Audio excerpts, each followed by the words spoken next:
6 দিন আগে শেরপুরের নালিতাবাড়ি থেকে অপহৃত হয় নৃতাত্ত্বিক জনগোষ্ঠীর এক স্কুল শিক্ষার্থী। অপহরণের পর ওই শিক্ষার্থীর ফেসবুকে পোস্ট করা হয়, খোঁজে লাভ নেই, ওকে মেরে ফেলা হয়েছে। এদিকে ভুক্তভোগী পরিবার এ বিষয়ে থানায় সাধারণ ডায়েরি করলেও এখনো হদিস মেলেনি ওই শিক্ষার্থীর। তবে পুলিশ বলছে চলছে উদ্ধার তৎপরতা।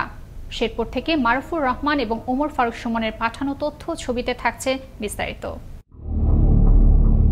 নিখোঁজ শিক্ষার্থী শেরপুরের নালিতাবাড়ি উপজেলার নয়াবিল ইউনিয়নের বনকুড়া উচ্চ বিদ্যালয় 2022 সালের এসএসসি পরীক্ষার্থী। গত 24 জুলাই রবিবার বিদ্যালয়ে যাওয়ার পথে নিখোঁজ হয়। পরে শিক্ষার্থীর নিজের আইডিতে মুখ বাঁধা একটি ছবি পোস্ট করা হয়। সেখানে মেয়েটির নাম উল্লেখ করে লেখা হয়, খুঁজে লাভ নেই, ওকে মেরে ফেলা হয়েছে। এর জন্য দায়ী ওর বাবা মা। 6 দিন যাবত আমার মেয়ে নিখোঁজ। ফেসবুকে আমার মেয়ের মুখ বাঁধা, হাত বাঁধা দেখে আমার তো আতঙ্কিত। এখন কোনো ভাব কিছু ভিতরে যায় না।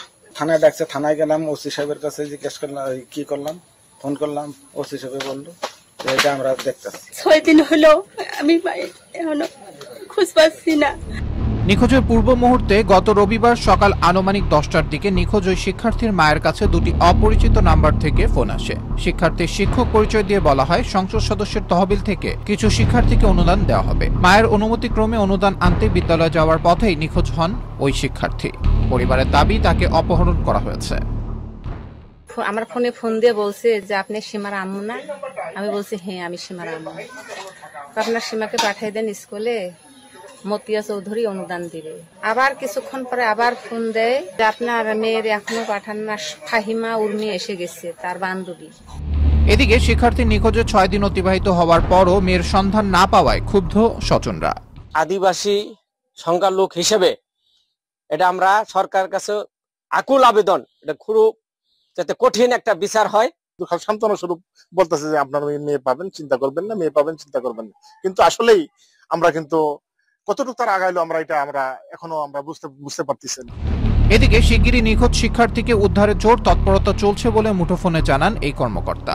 এই নিয়ে আমরা কাজ করতেছি, আমাদের একটা টিম ঢাকায় আছে বর্তমানে।